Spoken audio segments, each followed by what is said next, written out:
everyone. Welcome, y'all, to On the Sofa with Sisu, with me, Olajide Alabi, and my dear friend.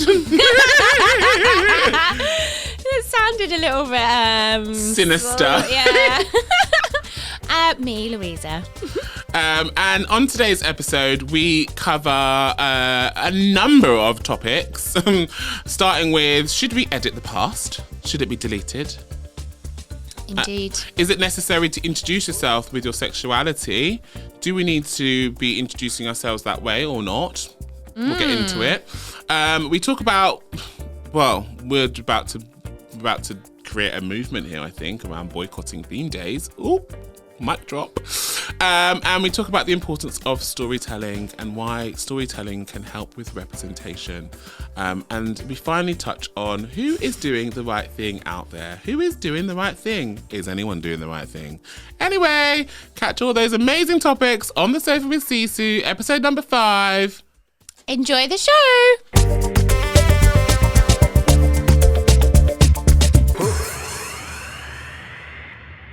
Hello. So how's your week been this week? Tell me all. It's been a jam-packed week this week. Jam-packed, everyone, jam-packed. Oh, yes, it's been a good week. I've been on babysitting duties recently. Had the kids. Little How many? and Sienna. Well, actually, I only ended up having Rafi overnight in the end, but Sienna came round with Lauren, which was so nice.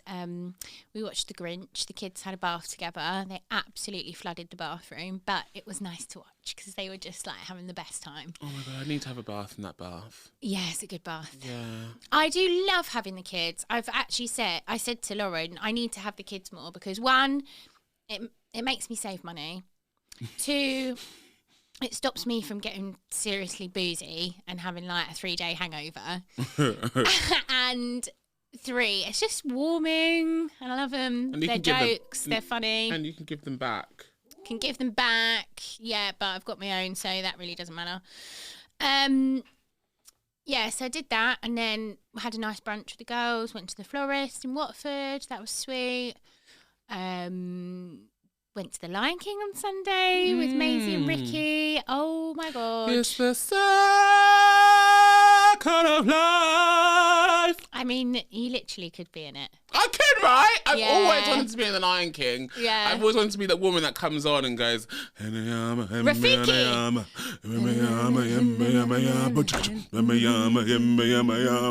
Yes.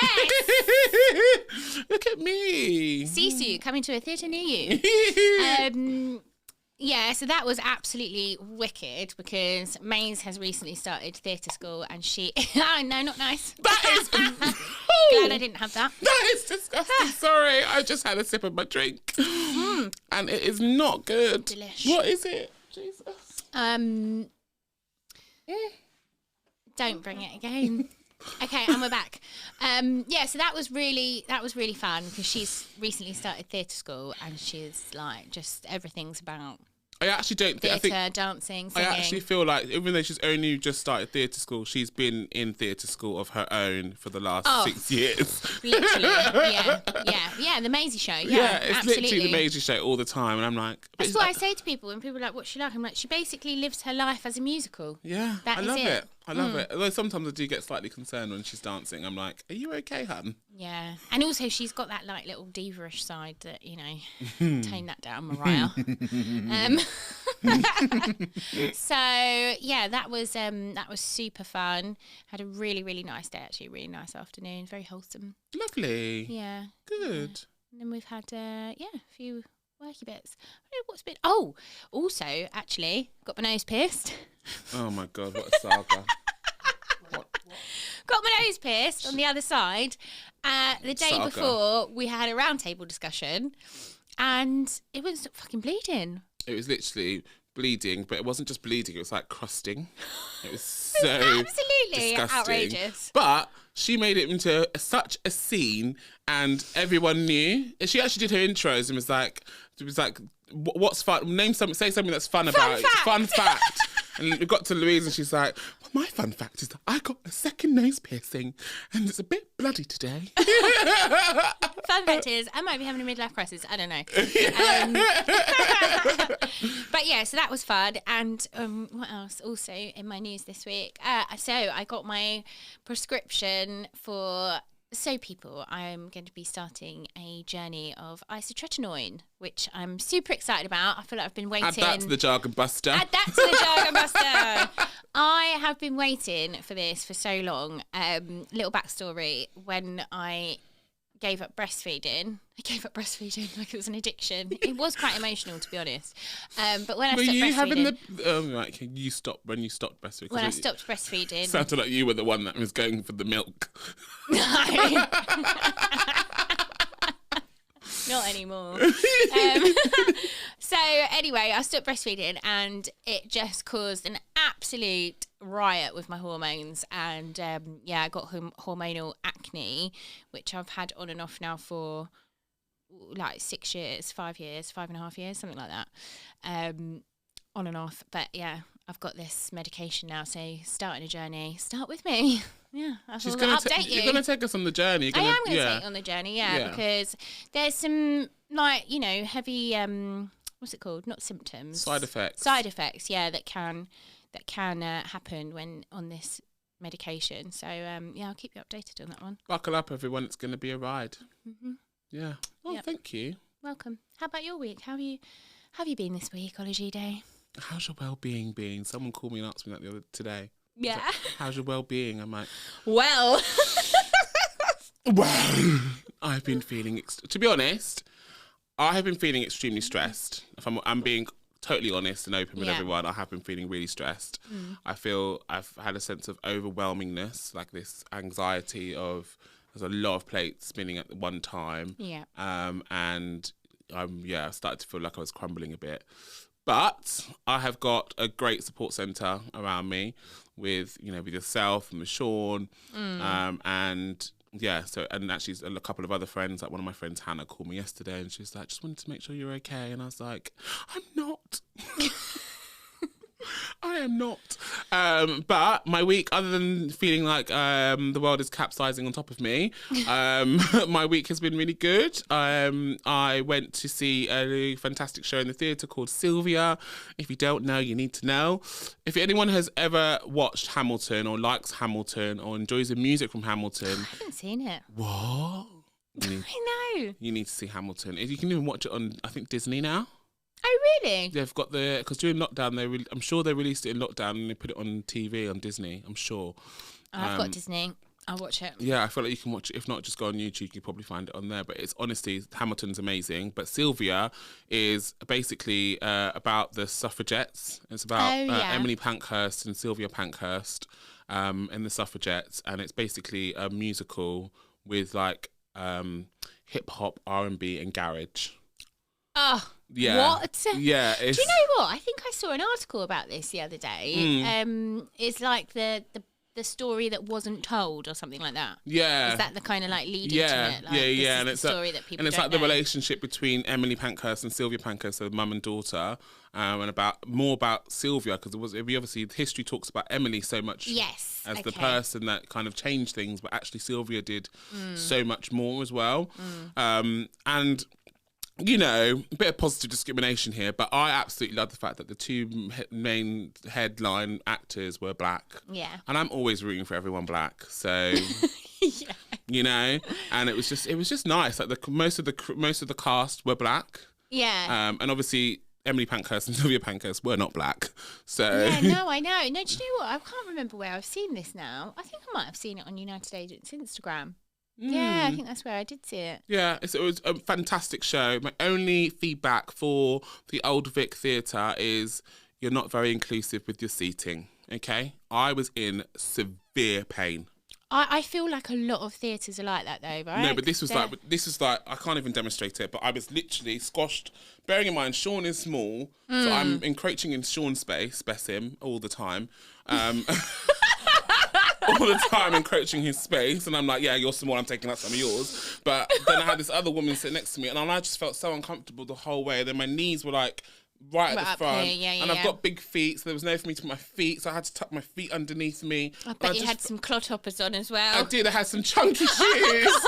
And I was just like, fucking hell, this is so uncomfortable. And I couldn't stop. You know when you're like uncomfortable and you're fidgeting? Yeah, And you're like this constantly. And I was like, so my only feedback to the old Vic, if you're listening, because obviously you're listening, is, yeah, fix your seats, because it's just not comfortable. And I get that you have to get people jam-packed to get the money, to make enough money to be able to keep the theatres running. But think about people that are slightly bigger boned.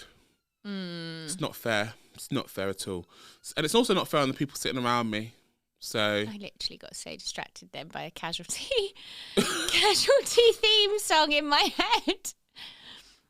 Sorry. Back in the room. The sirens were going outside. When the siren, what's that song? When the siren, we get so distracted. Oh, so Georgia easily. Smith. Georgia Smith. Anyway, so that was amazing. And then, you know, I have this week done a panel. Had a panel for hospitality Jobs. hospitality. So I was sat on a panel with Hospitality Jobs UK. Good, interesting conversation. I think the subject was a bit broad, and there was only 30 minutes to talk about the subject, which is not a very long time when you've got 3 people on the panel. And the subject heading was the future of inclusive recruitment, D&I strategy, and LGBTQ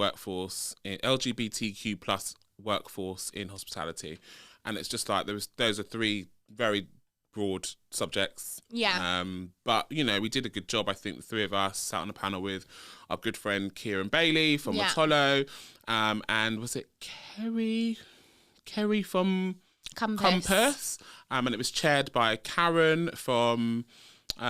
she was the MD of Green King, and it was just actually quite a nice conversation. Yeah, I thought so. Yeah. And me being the disruptor that I am, you know, always have to say my 2 pence when it needs to be causing a scene, when it needs to be a good scene. Good scene, yeah. When it needs to be. I won't sit on panels, and people always say, "How do you pick which panels you go on?" I'm like, I will go on and sit on any panel, regardless, because it's an opportunity for me to talk and share my point of view, and my point of view is also very different to other people's point of view, and that doesn't mean that I'm right and that person's wrong. It just means that it's good to have different perspectives in a room on a conversation.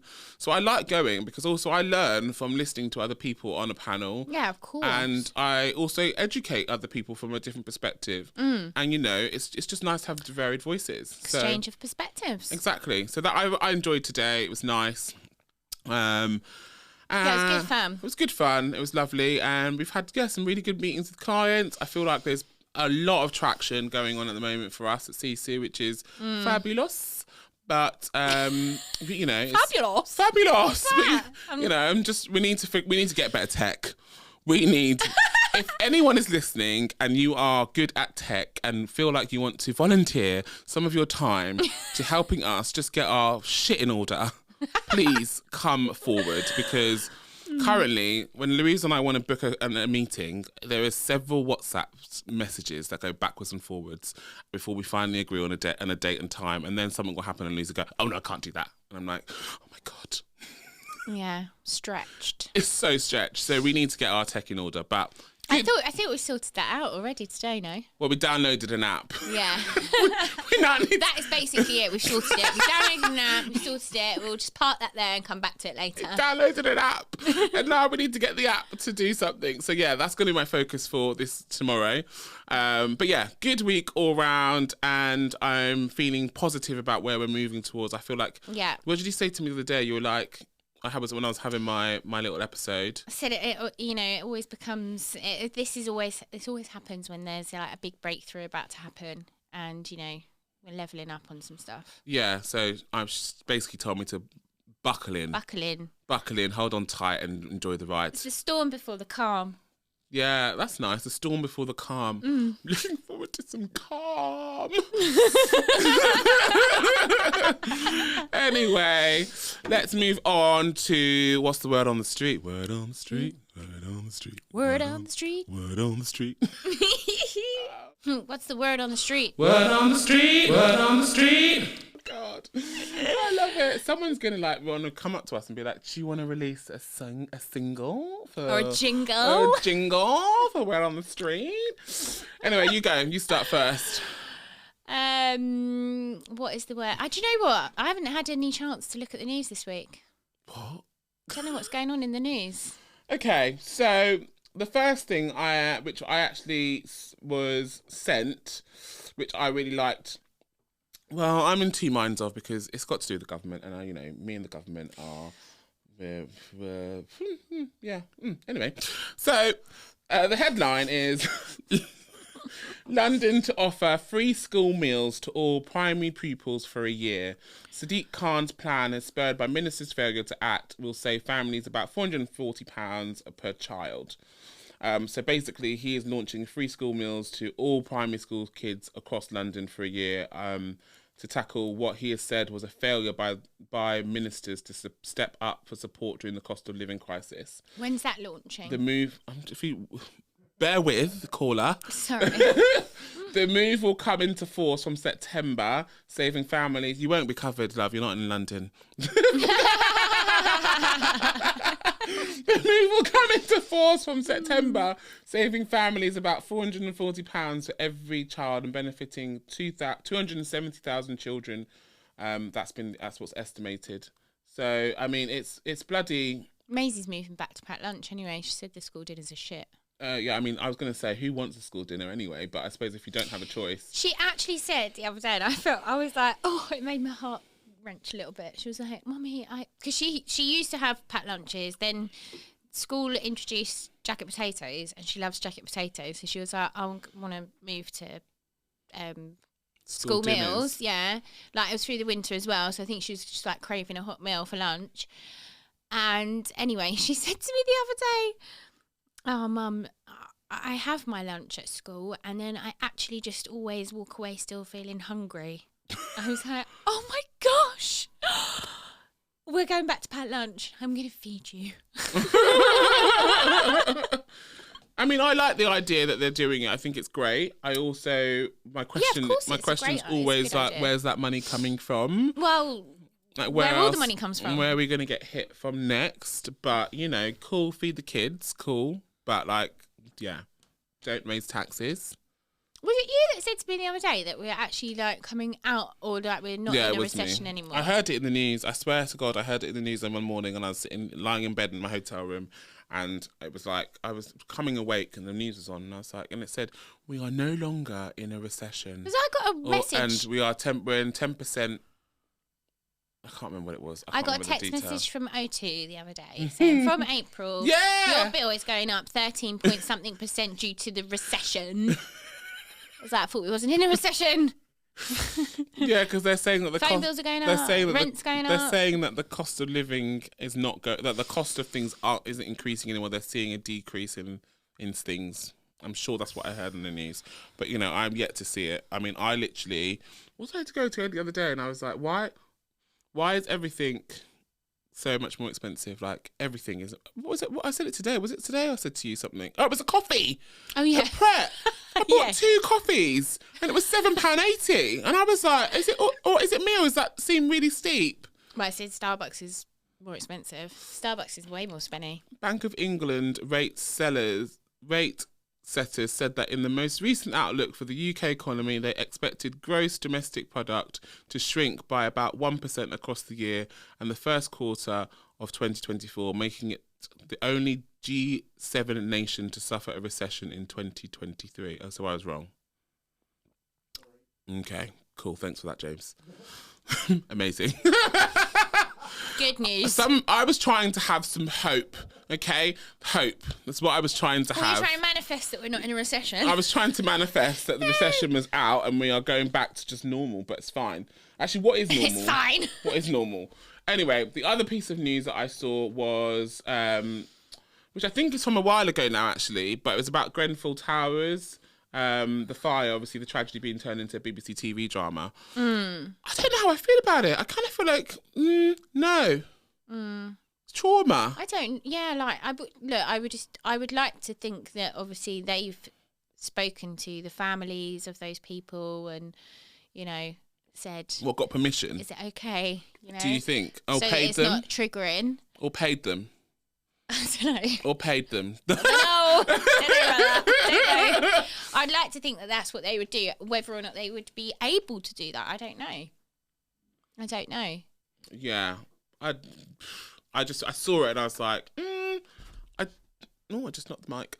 I was like, do you think that maybe we should stop showing people trauma so they have to relive stuff that they've been through and triggering stuff, and like people lost family, friends, loved ones their whole entire lives, and I just feel like to then turn it into a TV drama for the world to watch, is that necessary? Yeah, for entertainment. For entertainment. It's not even a documentary. It's not a documentary. Yeah. It's what? It's a TV That's a bit drama. weird, actually. It's a TV drama. It's like bit like weird. EastEnders. Yeah, I don't know about that. Yeah, exactly. But I you know, BBC. I don't know. Let us know. If Give us an explanation. Yeah, tell us. Call us on 07902 310 585. Anyway, the final bit of word on the street was about, and I'm just gonna tell me off for saying it wrong, but it's Ronald Dahl. Roald Dahl, everybody. Roald Dahl. Ronald Dahl.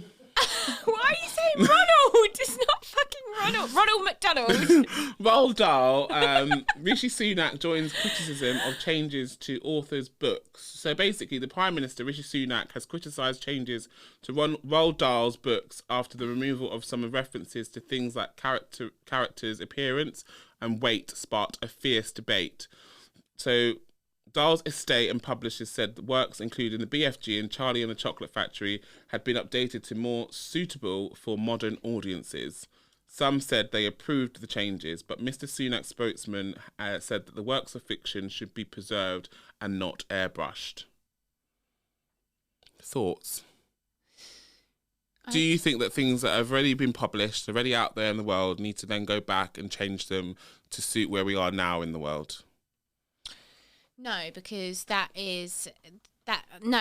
actually agree with Rishi. I Same. think that they should stay because that's how you start tampering with history and things like that. So what, you're just going to start like plastering over certain books and, you know, pieces of information that are coming out, and then in like 50 to 100 years, history is going to be completely and utterly written differently to how it actually happened.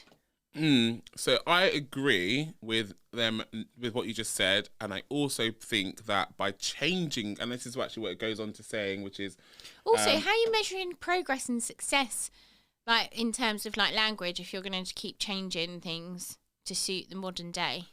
Yeah, I think I can't remember what it was, Sorry but basically it says Roald Dahl was no angel, but this is absurd censorship. The Midnight's Children and the Satanic Verses writer posted on Twitter, Puffin Books and the Dahl estate should be ashamed.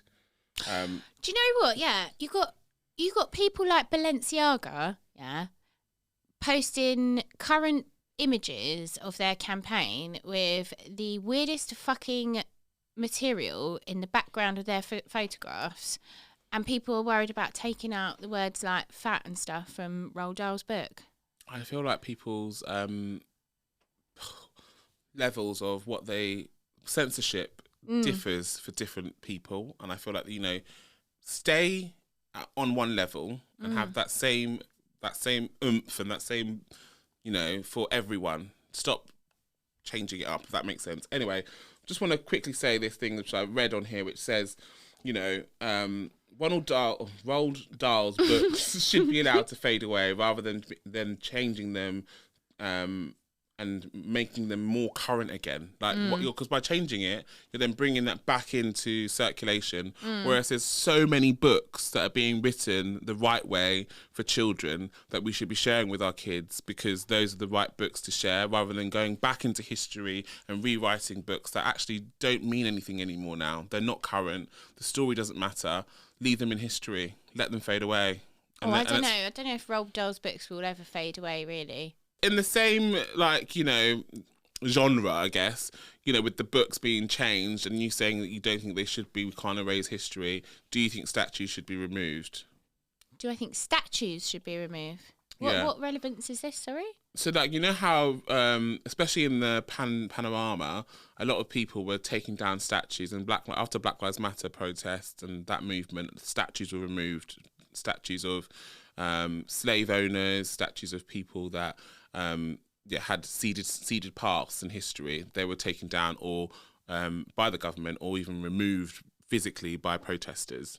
Do you think that should be done? Or? Yeah, get rid of them all. Just fucking get rid of all the statues. Yeah. Absolutely. Get rid of the statues. Get rid. I actually don't believe that statues are even a thing that needs to be. What a waste of money. Yeah, I feel like it's like, what is this representing? What is this for? What's the purpose? So yeah, that was that. I wanted to get your opinion on it. I think you're right. I think it's like, leave the past in the past. Let it lie in terms of the book. With the statues, get rid. And I feel like let's focus more on the authors that are doing really good stuff at the moment. Let's put our attention into those people and circulate those books, and invest more in these books that are like educating kids on how to communicate with each other and how to respect each other. I don't think there's anything wrong with those other books though, because actually they really do. They are good tools for imagination, right? So there might be some elements of them, that are not quite right for the modern day. But as a parent, that's down to you to educate your child on what's right and what's wrong. Yeah. You don't need to remove the whole book to be able to do that as a parent. But you can allow the children to read like old classics and books of like, well-revered authors. And they're revered because of the imaginative piece behind it. Let the kids expand their imagination. Fair dues. They don't have to just be educational. That is education in itself. We need imagination to get through life. We do need imagination. We do. Yeah. I will. Yeah, I agree to an extent, I guess. Cheers. To an extent. Cheers to that. Anyway, let's have a hard stop on that one. Just want to move us on swiftly to discuss the topic of the week. Topic of the week. So, what have you brought to the table today? Well, because we've highlighted a lot on sort of representation and tokenism, I'm keen to have a conversation about how you represent neurodiversity and LGBTQIA+ community, because we've spoken a lot about sort of representation in to do with gender and to do with race. These are visual representations, right? But if you're neurodivergent or you are from the LGBTQIA+ community, then you're not visually representative of your group. So that would be that's the conversation I would like to have today. It's an interesting one, isn't it? Because it's hard. Yeah, you can't see it. You can't see neurodiversity. You can't see if I'm gay, lesbian, trans, bi, whatever. No. So how do you represent without having to introduce yourself as, I'm da-da-da-da, and I've got a neurodiversity, or I'm neurodiverse, or I'm da-da-da-da, and I'm gay, and I'm da-da-da-da, I'm trans. So obviously introducing yourself, you're not going to start introducing yourself as that. But I never, but some people do though, right? Some people actually feel the need to have to introduce themselves, and I think depending on the setting, obviously. Yeah. I don't know, I've come across a lot of people that I feel like their intro is always a lot to do with their sexuality. It's like part of their intro. Whereas I don't think I've written generally, like today on the panel, I didn't feel the need to have to say that I was gay.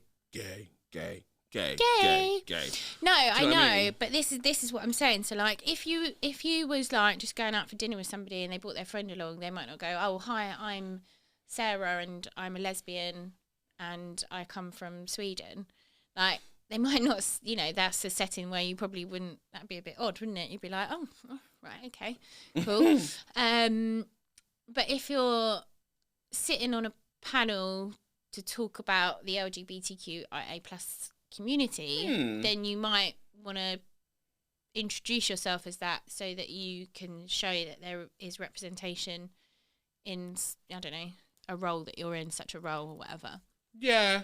Yes. I think that with those sorts of groups, the only way to really show that there's representation in, like, let's say senior roles or whatever, is by sharing stories.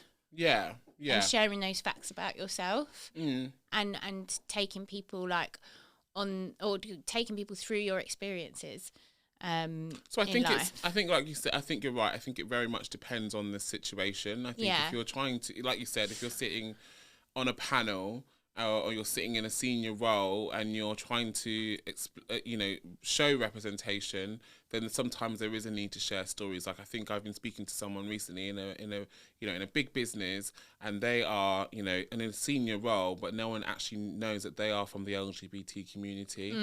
And I was like, it's really important that you do share, you do share your story, because actually that is an element of diversity already there in a leadership role. Oh, definitely. That people already don't necessarily see. And actually it will empower other people potentially from the community to and inspire. Yeah, to inspire. And it's like, you're right. Yeah, it is about sharing stories. It is really powerful. It's like Selene, for instance, talks so openly about, her neurodiversity. And I think it's so important, because especially with neurodiversity, with LGBT, I guess I still have like a lot of work to do with just talking about that space. Yeah. But I feel like with neurodiversity, there's not enough people talking about it. Whereas I do feel like with not so much trans, but like with LGBT, I do feel like with LGB.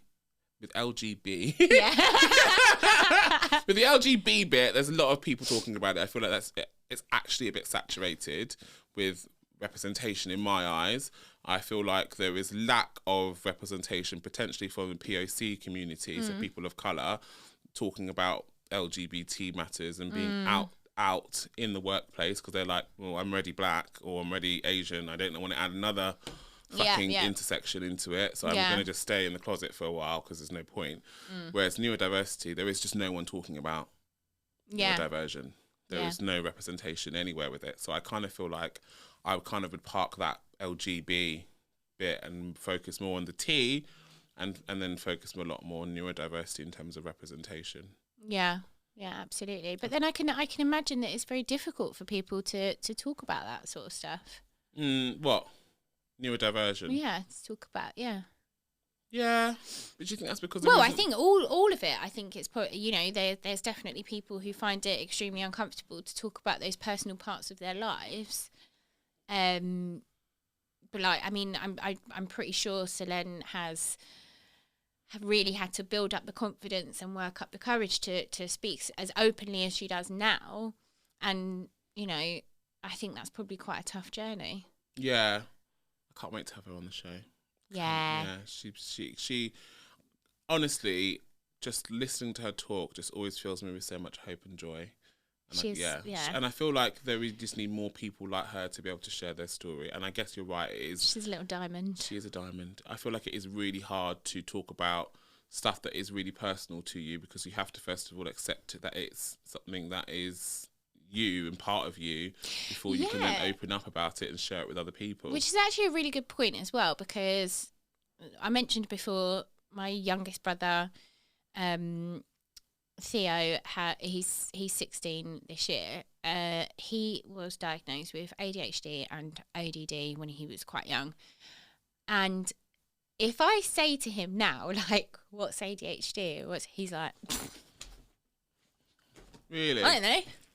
And it's almost like he's just him. Yeah. And he thinks the way that he thinks. And he doesn't really register that the way that he thinks is different to the way that other people think. But he just acts the way that he does. And it's almost like it hasn't... sunk in. The penny hasn't dropped. Yeah. But that may... I don't know. Like, I do feel like there's kind of like something quite nice, the fact that it's not... That isn't who he... That's not the only thing that makes up who he is. On the flip side of that, obviously, he had his diagnosis when he was very young. Yeah. So I think he was probably about 3. And so he's spent his whole life knowing that that's part of him. Yeah. Whereas a lot of people have reached sort of teenage years or adulthood, still not having a diagnosis. But thinking that they think differently to other people. Yeah. Yeah. I've actually not really ever Clocked it. thought about it like that. But yeah, he's very much like, just, I don't really know what it is. Yeah. himself. Do you think he'll get to the point though where he'll want to learn more about what makes him the way he is? Yeah, I do. I mean, he's only, he's 15. He's into all sorts at the moment. Yeah. So, So going back to the original question, if you want to show representation within neurodiversity and within the LGBTQ+IA community, the power is through storytelling. I mean, we talk about this all the time. The power of anything, the power of stories for everything is immense. Yeah. Not enough people share stories or even ask enough questions to be able to get the stories out of people. Yeah, and it's literally like, it's a free resource. Oh, What? there we go. I've got my cloth today. It's a free resource because so many people keep asking us for freebies. No, but like just on a day-to-day, yeah. If you are just sharing experiences with people and listening intently, not listening to, not what I find these days so much is like you have conversations with people and people are just listening to respond. Yeah, that's not listening intently. Yeah. And it's so annoying. That should be part of we should need to do something around listening intently and about what that actually means. We should do like a little tiki-toki. Oh. We should do a little tiki-toki, like an example of listening, an example of listening intently. Yes, we're TikTokers. Oh my God, I had a conversation with a good friend of mine the other night about TikTok, and she is like, and you know who you are, and I hope you're listening. I hope you're not just stuck to the jargon buster. I was so messy. Oh, I know who you are now. But she was saying about how you shouldn't follow the trends on the TikTok and you should make your own trends on the TikTok. And we literally bumped into these girls last night in this pub, and she was giving them advice. I mean, honestly, it was the best thing ever. And she was telling them about how fuck everything. She sounds like Jennifer Coolidge. She's like, fuck everything, have the best time, live your best life, and don't follow the trends on the TikTok. Make the trends. And I was like, to be able to be a trendsetter, you have to follow the trends to start off with, and then you make your trend. You kind of have to get your following and then make a trend. Right, okay, we're talking about TikTok exclusively. Okay, yeah. But I think yeah. We haven't followed anyone in Sisu. We've done our own thing the whole time. And we're setting trends. Look how many people are saying, like, nicking our terminology. Oh, fucking hell! It's getting wet over here. Shit. I can't believe you just said that. Anywho. Licking my non-existent hair. Oh my gosh, you should bring the purple wig on one day. Have you still got that? Purple wig? You mean the curly wig? No, the little bobby one. Was it not purple? No, it was curly afro, like blondie. It's definitely a lilac-y purple one. We digress. Obviously, he's got loads of them. I've got a collection of wigs, everyone. I don't. I used to try my mum's wigs on when I was younger. Did you? Yeah, I used to love them. I love that. Mum used to have an array of wigs. She's actually got a room of wigs. Anyway. Has she still? Yeah, she has. Because obviously now they've got an empty house. It's like she's just... wigs everywhere. It's just like spread out. The other thing that I wanted us to touch on today, because it is coming up to the end of something, is theme days. What do we feel about theme days? Well, themed days. And when I say theme days, what I mean by theme days is, so throughout the year, DEI, whatever you want to fucking call it today, has loads of different things to celebrate, whether it's Black History Month, whether it's Transgender Awareness Month, whether it's like this month, February, Pride, is LGBT mental History health Month, awareness. Mental Health Awareness Week, Mental all Health sorts. Awareness Month. It's like literally there's something to celebrate all the time.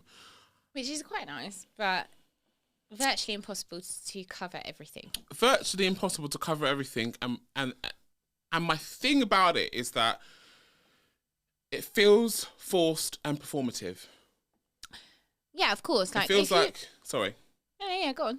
I was going to say, it just feels like you're looking on the calendar, you're like, okay, today is International Women's Day. Let's celebrate women. Well done, women. We love you all. Yeah. You're doing well. And do you know what this Close year... the book. Yeah. Do you know what's funny about International Women's Day? Do you know what the... I just knocked the mic. You did knock the mic. Do you know what the theme is this year? Oh, the theme is ridiculous. You're going to die. You're going to die. Equity. Embrace equity. Yeah. You were there. I was there, babes. And it was a picture. They're actually on the website. It's a picture of a woman hugging herself. But wait, no, hang on. That is that not one of the ones that was previous? No, that is they this always year. have a little gesture, don't they? Yeah, but that's this year. It's embracing Remember we did equity. one once. What was that? Oh, yeah. What was that theme? I can't remember. Anyway, my question is, with all these themes, first of all, what does embrace equity? What? That is so broad. But that's the problem. They are always broad and they're always left for interpretation. And this year's one feels like they're just like, oh, fuck it. What can we do this year? Embrace, women, hug yourselves. Yeah. Hug yourselves. Embrace your own equity. Yeah. Like, what does that mean? Who comes up with this shit? And it's just like, okay, so then unfortunately what then happens is that businesses then go, okay, this year's theme is embracing equity, everyone. How do we want to celebrate it? And then their brains are all going like 101 miles an hour. I know. Let's do a cake sale. Let's do a cake sale. We'll put a tin on the desk. We're embracing equity. There's some gluten-free in there. Embracing equity. Honestly, it's like, and so my thing is, where is the action? Where is the action when it comes to these theme days? Because I don't think that people are doing anything other than just shouting about it, telling everyone they're celebrating it, and then like, what is then the follow-up? Well, that's it, isn't it? That's what makes it performative. If you're not doing the work behind the scenes continuously throughout the year for all these days that you want to celebrate, then you are performing to an external gimmick. But the thing is, I just want to state, come closer. I really want that camera to be able to move closer to me, to zoom in and out. I don't. People, James Y'all. is the one. Okay, Launch Pod Studios, everyone, check it out. Anyway, back to our scheduled event. So I was saying that I want people to realise, when it comes to talking about these theme days, it's not that we're saying that we shouldn't highlight awareness. Yeah, of course. But what I'm saying is, similarly to what I say about Black History Month, is that surely the awareness should be continuous. Yeah. It shouldn't be like International Women's Day, we celebrate women and we're embracing equity one day of the year. The rest of the year, fuck you all. Yeah. Misogyny, sexism, sexual harassment. Gender pay gap. Let's do it. Let's fucking, the rest of the year, Let's have it. Fuck it up! We are not okay. But you know what I mean? That's literally what's happening there. Like, businesses for one day in the year, they go, oh, it's a Women's Day today.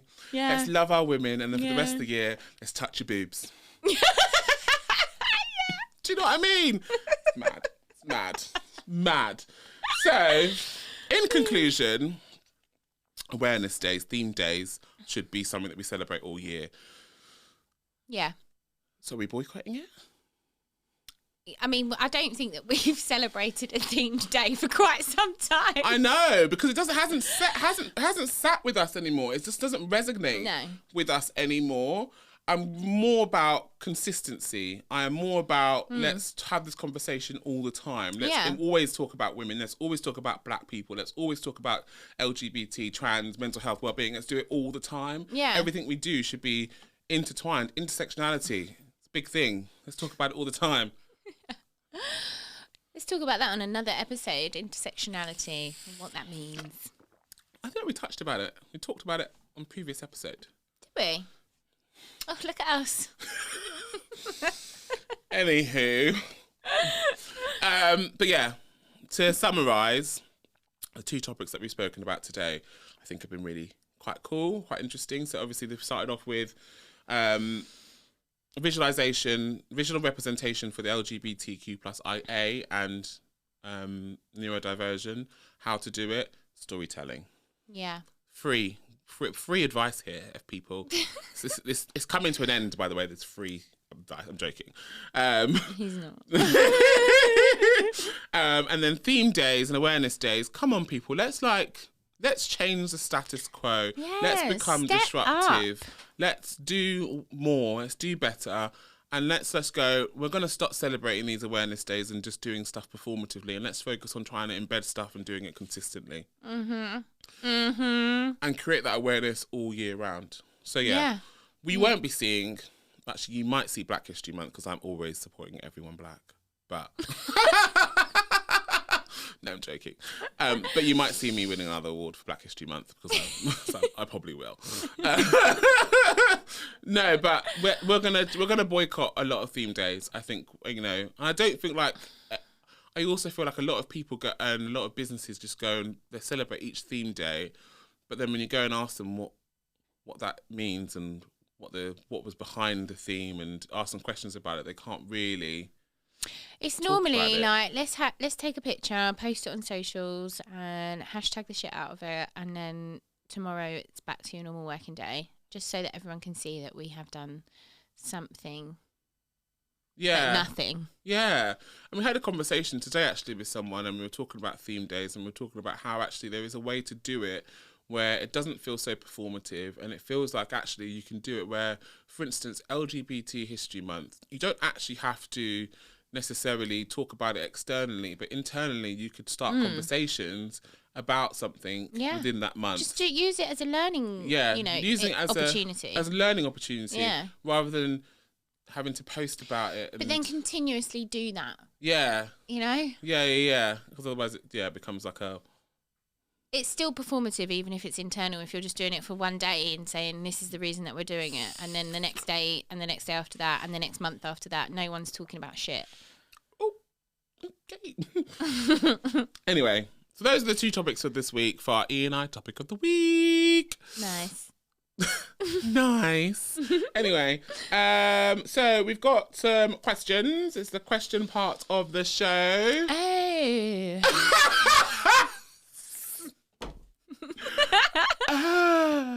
It's question time. This first question is... Have we done this question already? Who is doing the right thing out there right now? Who's doing the right thing out there? Because obviously we talked about doing the right thing and cancel culture last week. So this is following on from that. Well, it's funny because we said he actually brought it up in one of our meetings today. Yeah, how weird. And he was like, "No one's doing the right thing." I did say that. You said no one's doing the right thing, which is true. People are trying. Let's rewind a little bit. Rewind selector. There's lots of people trying to do the right thing and on the right journey. Yeah. But there's just a lot of work and things to do still to be sort of established as, oh, they're actually really doing everything right. Do you know what I mean? For me, I would say, similar to what you just said, yeah, no one is doing the right thing from all characteristics, from covering all points and all spectrums and all of the intersections, because people are doing what I think is the right thing to do, which is they're focusing on where the fire is at that time. Whether that's race, whether that's disability, whether that's LGBT, people are doing different things. Yeah. I also don't think anyone is doing it all really well. There are people doing pockets of stuff well. Yes. But again, people are worried and scared. There's so much fear about sharing what people are actually doing in the space. Yeah. Because they're scared of being cancelled. Yeah. Or being told that they're doing it wrong.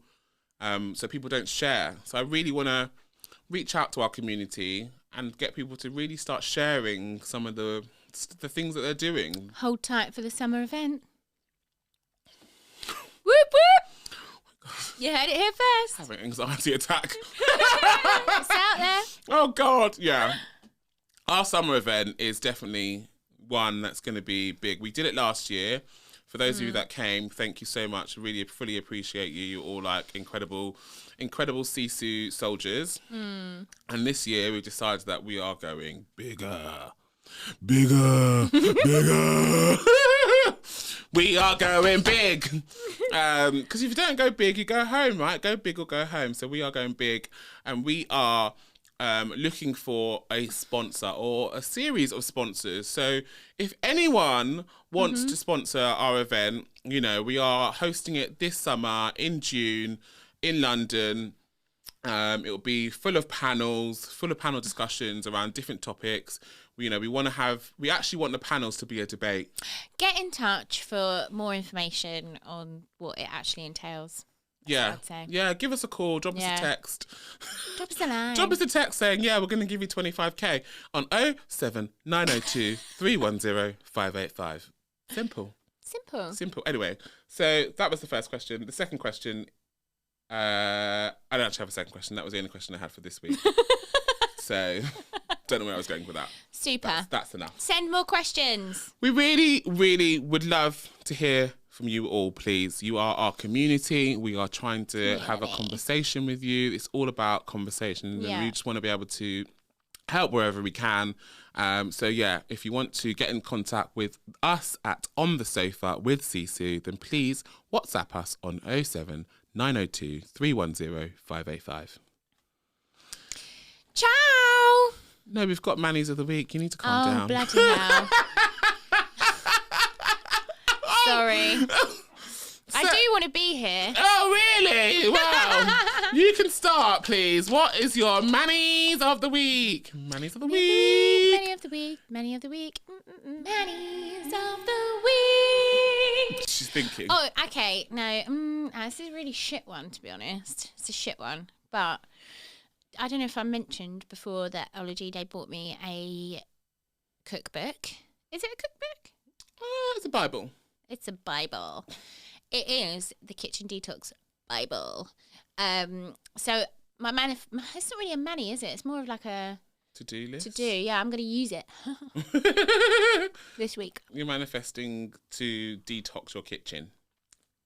Yeah, that's what I'm detoxing my body. Yeah. Yeah. In preparation of your tablets. Yes.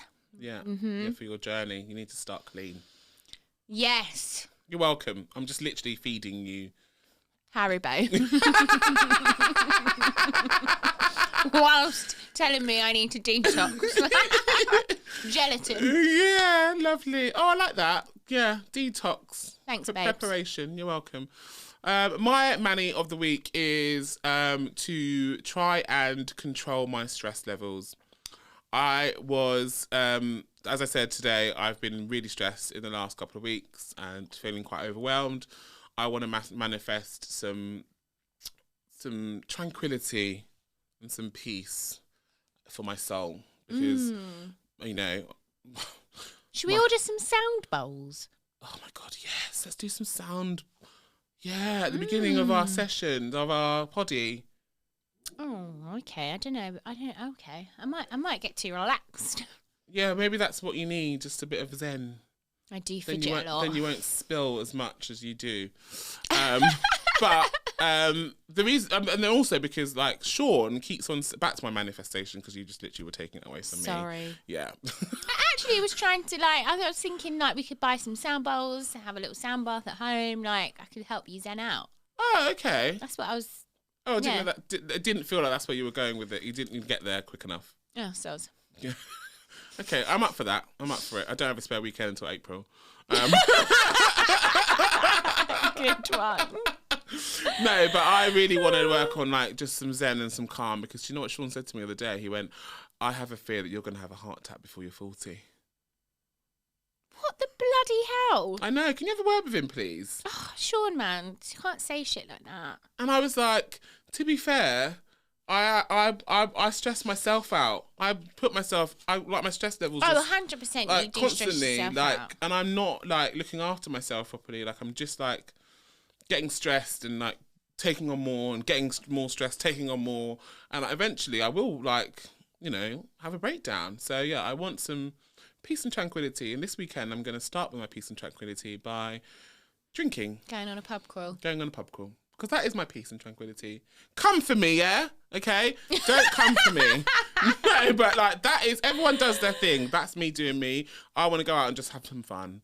I want to go out, have some fun. Let your hair down, let your non-existent hair down. Talk to us of randoms. You got a chilled one tomorrow night, though. Tomorrow night, I want to get my nails done, but yeah. Anyway, Manny of the week for me is tranquility and peace, and yours is detoxing. Yeah. Yeah? Yeah. Perfect. Yeah. Well, that is it for another week of On the Sofa with Sisu. Yay! Thank you so much, everyone, for taking the time to listen to us. It's been fabulous as ever. Thank you. Stay brave, stay curious. Stay honest. Love ya. Ciao. Ciao.